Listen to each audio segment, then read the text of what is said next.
चलिए question number 6 में हम देख लेते हैं क्या दिया हुआ है।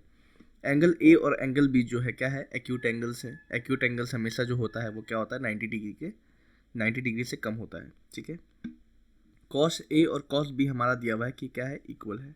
और हमें प्रूफ क्या करना है कि एंगल ए और एंगल बी जो कि क्या हो, बराबर हो। चलो मैं एक फिगर ड्रॉ कर लेता हूँ जो कि क्या होगा, राइट एंगल ट्राइंगल। ठीक है, अच्छा एक्यूट एंगल कौन कौन सी है, तो ए और बी। तो हमेशा याद रखेगा कि एक ये छोर पे होगा तो बी ये छोर पे होगा, क्योंकि राइट एंगल क्या होगी, ये होगी ना। तो सी राइट एंगल होगी, ए बी सी। ठीक है, अब हमें कह दिया है कि कॉस ए इक्वल टू है किसके, कॉस बी के। ठीक है, तो ए के हिसाब से हमारा बेस ओवर हाइपोटेनस कॉस क्या होता है, कॉस का मतलब क्या होता है, हमेशा बेस ओवर हाइपोटेनस ये ना होता है। बट ये कॉस का केवल वैल्यू होता है। कॉस जब ए लग गया तो उसके हिसाब से बेस और हाइपोटेनस दोनों चेंज हो जाएंगे। तो ए के हिसाब से बेस क्या हो जाएगा, तो हमारा ए ये एंगल था राइट एंगल ट्रायंगल में, ये देख लो आप। और उसके एडजेसेंट साइड जो कि क्या हो गई, ये वाली साइड, यानी कि क्या हो गई, ए सी। ए सी हो गई ना ट्रायंगल में, देखना। और 90 डिग्री के सामने वाली साइड क्या हो जाएगी, हाइपोटेनस। तो हाइपोटेनस क्या हो गई, ए बी हो गई। और उसी साथ कॉस बी क्या हो जाएगा, कॉस बी के लिए वैल्यू हमारा बी एंगल ये हो गया। और कॉस बी के लिए बेस क्या हो जाएगा, उसके एडजेसेंट साइड जो कि क्या हो गई, बी सी। ठीक है, और उसके हाइपोटेनस क्या हो गया, 90 डिग्री के सामने वाली साइड, यानी कि ये वाली। ठीक है, जो कि क्या है, ए बी है। मैं ए बी से ए बी को काट देता हूँ। ठीक है, तो हमारा रिजल्ट क्या आ जाएगा, ए सी इक्वल टू बी सी। ये दोनों क्या है, ट्रायंगल के दो साइड से। ठीक है, ट्रायंगल के दो साइड से। अब देखो मैं इसको मार्क कर लेता हूँ कि ए सी जो है यहाँ ट्रायंगल में, देखो ए सी जो है वो किसके बराबर है, सी बी के बराबर है। ट्रायंगल का एक प्रॉपर्टी क्या होता है कि angle opposite to the equal sides are equal. तो उसी हिसाब से मैं इस ट्रायंगल में देख लेता हूँ कि इस ट्रायंगल में ए सी और सी बी बराबर है। तो इसके अपोजिट, ए सी के अपोजिट एंगल बी और सी बी के अपोजिट एंगल ई आपस में क्या होंगे, बराबर होंगे। ए सी के अपोजिट एंगल क्या होगी, देख के बताओ मुझे, तो एंगल बी हो गई। और बी सी के अपोजिट एंगल क्या हो गई, एंगल ए हो गई, जो कि क्या हो गया, आपस में बराबर होंगे। क्यों, इसको हम लिख देते हैं angles opposite to equal sides are equal, है ना। क्वेश्चन नंबर 7 में देख लेते हैं। जैसा कि आप देख सकते हैं कॉट थीटा की वैल्यू हमें दी हुई है 7/8। ठीक है, कॉट थीटा किसकी रेशियो होती है, तो बेस ओवर परपेंडिकुलर। ठीक है, कॉट थीटा की वैल्यू क्या होती है, बेस ओवर परपेंडिकुलर, जो कि क्या है 7/8। बेस हमारा हो गया 7 और परपेंडिकुलर हमारा हो गया 8। ठीक है, अब हमें क्या फाइंड करना है, 1 प्लस साइन थीटा इंटू में है क्या, 1 माइनस साइन थीटा। अगर आप ध्यान से इसे देख रहे होंगे तो a प्लस बी और a माइनस बी के फॉर्म में है ये। ठीक है, उसी तरह नीचे भी a प्लस कॉस थीटा और इंटू में है 1 माइनस कॉस थीटा, ये भी उसी फॉर्मूला पे है, a plus b into a minus b, जो कि क्या हो जाती है वैल्यू हमारी, a square minus b square. पहले आपने पढ़ा होगा a square minus b square की जो वैल्यू होती है, a minus b into a plus b होती है। ठीक है, अब 1 plus sine theta into 1 minus sine theta क्या हो जाएगा, 1 square minus sine square theta. नीचे में हो जाएगा 1 माइनस कॉस स्क्वायर थीटा, क्योंकि 1 का स्क्वायर 1 हो जाता है। चलिए, अब साइन स्क्वायर थीटा की वैल्यू क्या हो जाएगी, यहाँ से फाइंड कर लेते हैं हमें एच की वैल्यू। ठीक है, हमारे पास बेस है, परपेंडिकुलर है, इस फाइंड कर लेते हैं। तो एच स्क्वायर इज इक्वल, तो एच स्क्वायर इक्वल टू क्या हो गया, परपेंडिकुलर का स्क्वायर प्लस बेस का स्क्वायर। ठीक है, अब परपेंडिकुलर हमारे पास है 8 का स्क्वायर प्लस बेस कितना है हमारा 7 का स्क्वायर। परपेंडिकुलर हमारा हो गया 8 का स्क्वायर 64, 7 का स्क्वायर 49, ऐड करने पर हमारा है 113। ठीक है, अब h की वैल्यू क्या हो जाएगी, अंडर रूट 113। क्यों हुई h की वैल्यू 113, क्योंकि जब स्क्वायर हटता है तो अदर साइड में स्क्वायर रूट चढ़ता है। ठीक है, चलो अब हमें पता है 1 माइनस साइन स्क्वायर थीटा की वैल्यू क्या हो जाएगी, p बाई एच का whole square, p by h का होल स्क्वायर, और नीचे में क्या हो जाएगा 1 माइनस b बाई एच का होल स्क्वायर। ठीक है, चलो 1 माइनस परपेंडिकुलर ओवर हाइपोटेनस की वैल्यू क्या हो गई, तो परपेंडिकुलर हमारा हो गया कितना 8, और हाइपोटेनस हमारा निकाल के रखा हूँ 113 का स्क्वायर रूट। अब इसका हमको क्या करना है, स्क्वायर करना है। ठीक है, नीचे में 1 माइनस बेस हमारा हो गया 7 और रूट 113 का होल स्क्वायर। चलो अगर मैं इसको फर्दर आगे बढ़ाऊं तो क्या हो गया 1 माइनस 8 का स्क्वायर 64 और 113 हो गया ना। स्क्वायर रूट 113 का वैल्यू क्या हो गया, स्क्वायर करने पर 130, स्क्वायर रूट हट गया, ठीक है। 1 माइनस 7 का स्क्वायर 49 और रूट 113 की वैल्यू क्या हो जाएगी, 113 इटसेल्फ, क्योंकि स्क्वायर रूट पे जब स्क्वायर चढ़ता है तो स्क्वायर से स्क्वायर रूट कट जाती है, ठीक है। अब वैल्यू मैं इधर यहाँ पर लिख लेता हूँ, ठीक है। इसको यहाँ से मैं यहाँ ले आता हूँ। अब मैं एलसीएम ले लूँगा दोनों साइड में। एक साइड में 113 ओवर था ना 64, तो मैं पूरा कैल्शियम ले लेता हूँ। 1 माइनस 113 हो गया ना, 1 से मल्टीप्लाई करने पर इधर हो गया 64, यहाँ पर हो गया 113 माइनस 49 ओवर 113। 113 से 113 कट गया, ठीक है। अब इसकी वैल्यू क्या आ गई, इसकी वैल्यू आ गई 113 से अगर माइनस करूँ मैं, 113 से 64 को माइनस करूँगा तो क्या वैल्यू आ जाएगी, 49 ऊपर, और 113 में से 49 को माइनस करने पर हो जाएगा 64, ठीक है। तो 49 ओवर 64 हो गया। अब हमें फाइंड करना है क्या, cot 2 थीटा ना। तो यहाँ पर मैं cot 2 थीटा की वैल्यू फाइंड कर देता हूँ। तो cot 2 थीटा, तो देखो थीटा की वैल्यू है 7/8, तो 2 थीटा की वैल्यू क्या हो जाएगी, तो 2 इंटू 7/8। तो ये सिंपल था ना, 2 8/4 हो गया, 7/4 हो गया आंसर, ठीक है। यही हमारा आंसर हुआ दोनों का। चलिए नेक्स्ट क्वेश्चन की ओर बढ़ते हैं। क्वेश्चन में दिया हुआ है cot if 3 cot a equal to 4, हमें चेक करना है, फाइंड नहीं करना है, हमें चेक करना है कि क्या 1 माइनस टेन स्क्वायर ए ओवर 1 प्लस टेन स्क्वायर ए क्या इक्वल है कॉस स्क्वायर ए माइनस साइन स्क्वायर ए के। तो इसके लिए हम क्या करेंगे, दोनों साइड को एक साथ लेके चलेंगे, ठीक है। LHS को भी एक साथ लूंगा और RHS को भी एक साथ में लेते चलूंगा।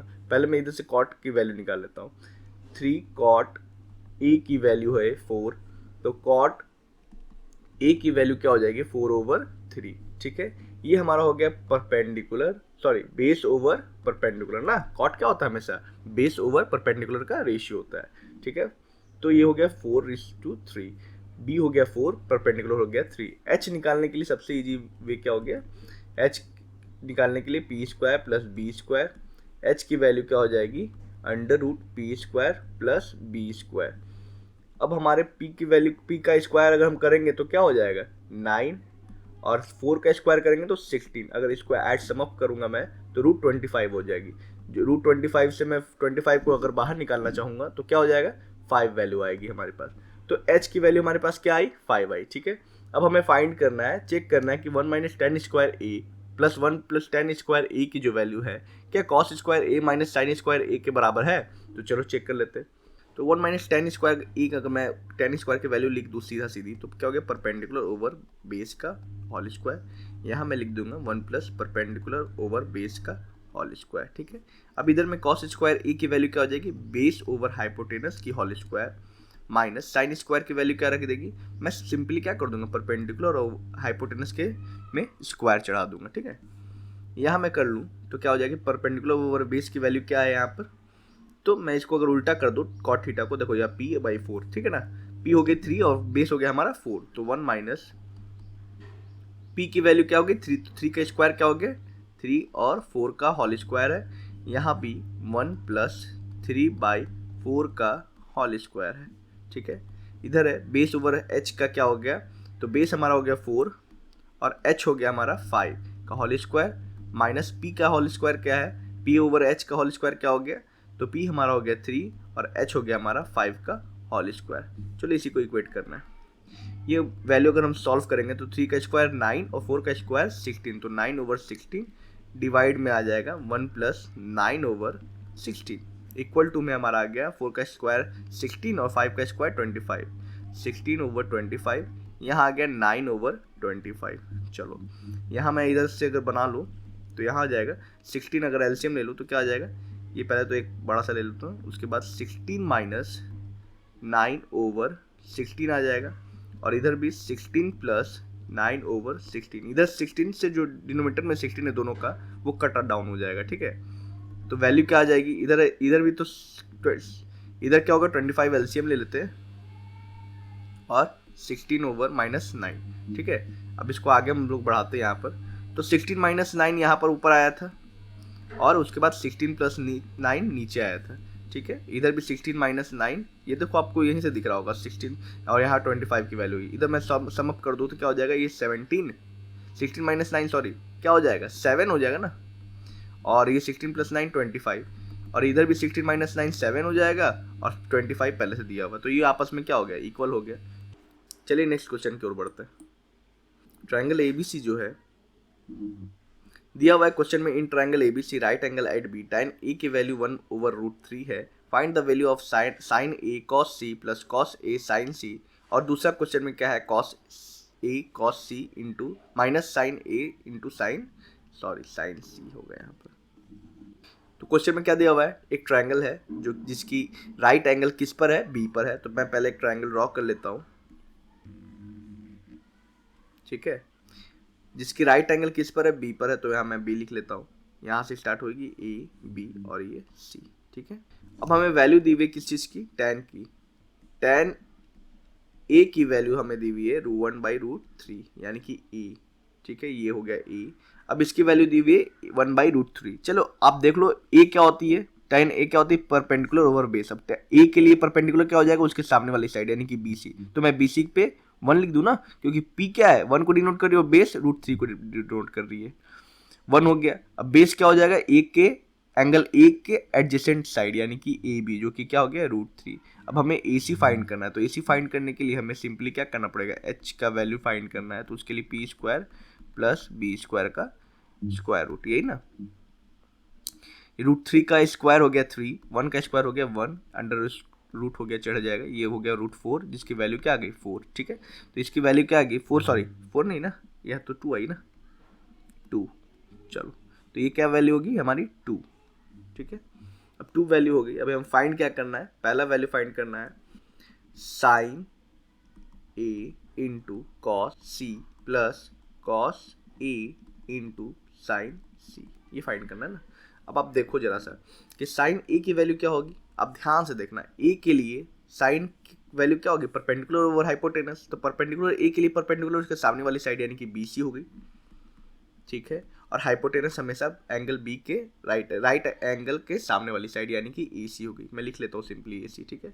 अब इनटू में है cos C देखो आप ये हो गया, C मैं यहाँ मार्क कर ले रहा हूँ, या ट्रायंगल में ध्यान दो, ट्रायंगल में ध्यान दो, एंगल C जो हो गया एक्यूट एंगल हो गया। अब cos C उसके लिए बेस क्या हो गया, तो उसके एडजेसेंट साइड हो गई जो कि क्या है BC है, तो फिर से मैं BC लिख लेता हूँ, और हाइपोटेनस क्या हो जाएगा फिर से एंगल B के सामने वाले साइड यानी कि राइट एंगल के सामने वाले साइड यानी कि हो गया क्या AC, प्लस cos A की वैल्यू क्या हो जाएगी, cos A आप यहाँ ध्यान दो, ये एक्यूट एंगल A पर।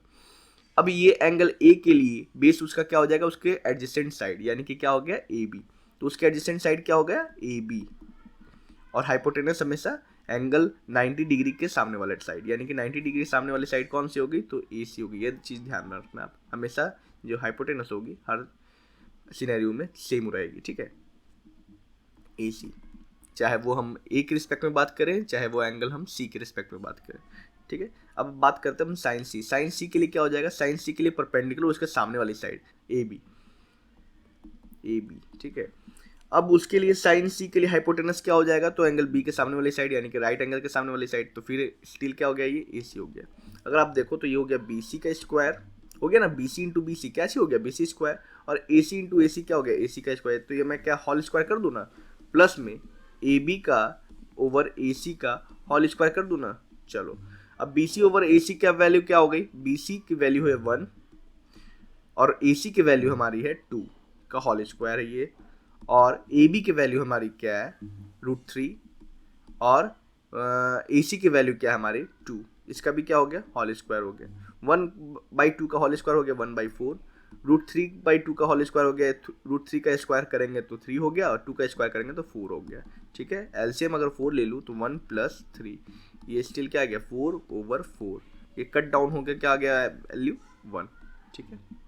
चलिए अब इसी क्वेश्चन के सेकंड क्वेश्चन में आ जाते हैं, जिसकी क्या वैल्यू क्या फाइंड करना है, cos A into cos C minus sin A into sin C। चलो लिख लेता हूँ, cos A into cos C minus sin A into sin C, यही ना है। चलो cos A के लिए क्या हो जाएगी वैल्यू, एंगल A पे जाओ और उसके एडजेसेंट साइड क्या होगी AB ओवर हाइपोटेनस ना, बेस ओवर हाइपोटेनस होता तो एंगल A के लिए बेस क्या हो गया, उसके एडजेसेंट साइड जो कि क्या हो गया AB। देखो ध्यान से आप, एंगल A के लिए एडजेसेंट साइड ट्रायंगल में ध्यान दे दो, एंगल ए के लिए एडजेसेंट साइड क्या हो गया, ए बी है। अब बी उसके हाइपोटेनस क्या हो गया, तो राइट एंगल के सामने वाली साइड यानी कि ए सी। कॉस सी के लिए क्या हो गया, कॉस सी के लिए उसके एडजेसेंट साइड ये खुद हो गई बी सी हो गई ना, कॉस सी के लिए एडजेसेंट साइड क्या हो गया, बी सी हो गया। और हाइपोटेनस क्या हो गया, राइट एंगल के सामने वाली साइड यानी कि ए सी माइनस साइन ए की वैल्यू, ए के रिस्पेक्ट में बात कर रहा हूँ ना, ए के सामने वाली साइड यानी कि परपेंडिकुलर। साइन क्या होता है, साइन होता है पी बाई एच, और कॉस क्या होता है, कॉस होता है बी बाई एच। अब साइन केवल साइन में बोला, केवल कॉस बोल रहा हूँ, ना कि ए और बी। अब ए और बी के रिस्पेक्ट में वो चेंज हो जाएगा, परपेंडिकुलर उसके हिसाब से चेंज हो जाएगा, तो वो ट्रायंगल के हिसाब से नहीं चलेगा। चलो आप आ जाओ, एंगल ए के हिसाब से परपेंडिकुलर क्या हो जाएगा, तो उसके सामने वाली साइड, अपोजिट साइड। तो एंगल ए के अपोजिट साइड कौन सी दिख रही है, ये देखो ध्यान दो, बी सी पर, ठीक है, ट्रायंगल पे देखना है। तो बी सी में लिख लेता हूँ, और इस राइट एंगल के सामने वाली साइड हाइपोटेनस हो जाएगी, यानी कि क्या हो गई, वो ए सी हो गई, इनटू। अब मैं देख लो साइन सी की बात कर रहा हूँ, तो साइन सी की बात करने पर एंगल सी पर देखो, उसकी परपेंडिकुलर, उसके एंगल सी के लिए परपेंडिकुलर क्या हो गया, तो उसके सामने वाली साइड जो कि क्या है, ए बी है, तो ए बी मैं लिख लेता हूँ। और हाइपोटेनस क्या हो गया, तो 90 डिग्री के सामने वाली साइड यानी कि क्या है, ए सी है। चलो अब मैं एलसीएम ले लेता हूँ, a b into b c over a c square minus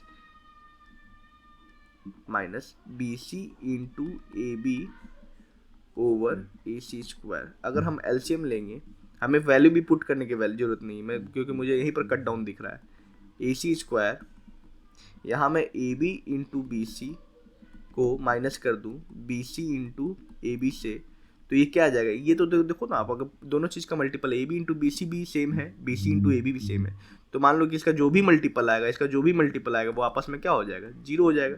और नीचे अब वो ऊपर जीरो आ गया तो नीचे भी जीरो हो गया, यानी कि पूरा आंसर क्या हो गया हमारा, जीरो। ठीक है, चलो आ जाते हैं नेक्स्ट क्वेश्चन, यानी कि 10th क्वेश्चन में। ट्रायंगल पी क्यू आर की value, triangle P Q R एक बना लेते हैं। ठीक है, पहले फर्स्ट हम लोग क्या करेंगे, ड्रॉ कर लेंगे triangle P Q R. Q इसीलिए डाला मैंने यहाँ पर क्योंकि बोल दिया क्वेश्चन में कि क्यू एक राइट एंगल है। ठीक है, पी आर और क्यू आर की वैल्यू दी हुई है सम करके, जो कि क्या है 25 सेंटीमीटर। अच्छा, पी क्यू की वैल्यू दी हुई क्या है 5 सेंटीमीटर, पी क्यू की वैल्यू लिख लेता हूँ 5 सेंटीमीटर। अब P R plus Q R, यानी कि इसका क्यू आर और पी आर का ऐड करने पर वैल्यू क्या आ रही है हमारी 25। तो अगर मैं क्यू आर को x मान लूँ, तो क्या मैं पी आर को 25 माइनस एक्स नहीं कह सकता हूँ? देखो ध्यान से आप, अगर मैं क्यू आर को x मान ले रहा हूँ, पी आर को क्या मान लेता हूँ 25 माइनस एक्स। अब मुझे x की वैल्यू फाइंड करने के लिए क्या करूँगा, मैं हाइपोटेनस का फॉर्मूला यूज़ करूँगा। ठीक है, हाइपोटेनस फॉर्मूला के लिए क्या हो जाएगा, h square equal to p square plus b square ना, तो h square equal to p square plus b square. ध्यान दो h क्या हो गया हमारा पी आर, जो कि क्या है 25 माइनस एक्स का होल स्क्वायर, स्क्वायर जो है वो पूरे पे चढ़ेगा। ठीक है, p की वैल्यू क्या है, तो p की वैल्यू यहाँ है 5 सेंटीमीटर, तो 5 का स्क्वायर प्लस b की वैल्यू क्या है एक्स स्क्वायर है। चलो ठीक है, 25 का स्क्वायर a माइनस बी का होल स्क्वायर अगर तोड़ेंगे तो a स्क्वायर यानी कि 25 का स्क्वायर प्लस में b का स्क्वायर यानी कि x का स्क्वायर माइनस में 2 इंटू 25 इंटू एक्स यानी कि 2 इंटू ए इंटू बी। ठीक है, अब ये किसके वैल्यू के बराबर है, 5 का स्क्वायर 25, इधर से मैं इक्वल टू को इक्वेट करते चलूंगा। ठीक है, एलएचएस और आरएचएस को साथ में लेके चल रहा हूँ, 25 प्लस एक्स स्क्वायर। अगर आप ध्यान दो तो यहाँ एक्स स्क्वायर से एक्स स्क्वायर कट डाउन हो जाएगा। क्यों कट डाउन होगा, क्योंकि दोनों पॉजिटिव में है। अगर एक्स स्क्वायर इधर इक्वल टू के किसी एक साइड में जाता है तो वो आपस में माइनस हो जाएगा, तो एक पॉजिटिव एक निगेटिव, तो आपस में कट डाउन हो जाएगा। ठीक है, तो मैं यहाँ से लिख लेता हूँ, इधर क्या बचा 25 का स्क्वायर क्या हो गया 625 माइनस 2 इंटू 25 इंटू एक्स क्या हो जाएगा 50 इंटू एक्स यानी कि 50x। अब ये बचा 50x को मैं उधर ले जाता हूँ, 25 को इधर ले आता हूँ, 50x को इधर और 25 को इधर ले आता हूँ, तो 625 माइनस क्या हो जाएगा 25, जिसकी वैल्यू क्या है 50x। ये 25 इधर आए तो माइनस में, माइनस 50x उधर गया तो पॉजिटिव में। ठीक है, तो 625 माइनस 25 करूंगा तो क्या होगा 600, जो कि 50x की वैल्यू। x की वैल्यू हम अगर फाइंड करना है तो क्या करूंगा 600 ओवर 550 ना, अगर मैं कट डाउन करता हूँ तो आंसर क्या आ जाएगा 12। x की वैल्यू क्या होगी हमारी 12, यानी कि क्यू आर की लेंथ जो है वो 12 है, और 25 माइनस एक्स जो हो जाएगा वो क्या हो जाएगा 13, एक्स की वैल्यू क्या है 12 है ना, तो 25 माइनस 12 क्या हो गया 13, तो पी आर की वैल्यू क्या हो गई 12, तो क्यू आर की वैल्यू भी क्या आ गई एक्स इज इक्वल टू 12। ठीक है, अब ध्यान दो आप, हमें फाइंड करना है sine p cos p tan p. ठीक है, साइन पी सब इजी है ना, साइन पी, तो साइन के लिए क्या हो गया परपेंडिकुलर ओवर हाइपोटेनस। अब परपेंडिकुलर ओवर हाइपोटेनस हम किसके हिसाब से देखेंगे, तो पी के हिसाब से। तो पी के लिए परपेंडिकुलर क्या हो गया उसके सामने वाला साइड, यानी कि ये वाला, ये एंगल पी हो गया, उसके सामने वाली साइड क्यू आर हो गई। ठीक है, तो क्यू आर होगी, क्यू आर की लेंथ कितना लिख दूं मैं 12 जो कि अभी निकाला है, और एच क्या हो गया, तो राइट एंगल के सामने वाला साइड यानी कि पी आर, पी आर की वैल्यू क्या हो गई 13। ठीक है, उसी हिसाब से सिमिलरली मुझे किसकी निकालनी है कॉस पी की, तो कॉस पी के लिए मुझे बेस ओवर हाइपोटेनस लेना है। ठीक है, तो बेस क्या हो गया, तो पी के एडजेसेंट साइड यानी कि क्या हो गया पी क्यू, पी के एडजेसेंट साइड यानी कि क्या हो गया पी क्यू, जिसकी लेंथ कितनी है 5 सेंटीमीटर। हाइपोटेनस कितनी हो जाएगी हाइपोटेनस हो जाएगी इसके राइट एंगल के सामने वाली साइड यानी कि क्या हो गया 13 ना। चलो टेन पी निकालना है ना, टेन पी के लिए क्या हो गया परपेंडिकुलर ओवर बेस, तो परपेंडिकुलर पी के लिए क्या हो गया उसके सामने वाली साइड यानी कि क्यू आर की लेंथ कितनी होगी 12 हो गई, और बेस क्या हो गया उसके एडजेसेंट साइड जो कि है क्या पी क्यू की लेंथ कितनी होगी 5। यही तो हमारा आंसर है ना सारा। चलो, अगर आपको ये वीडियो पसंद आया होगा तो उसको जरूर लाइक कीजिएगा और चैनल को सब्सक्राइब जरूर कीजिएगा। ठीक है, धन्यवाद।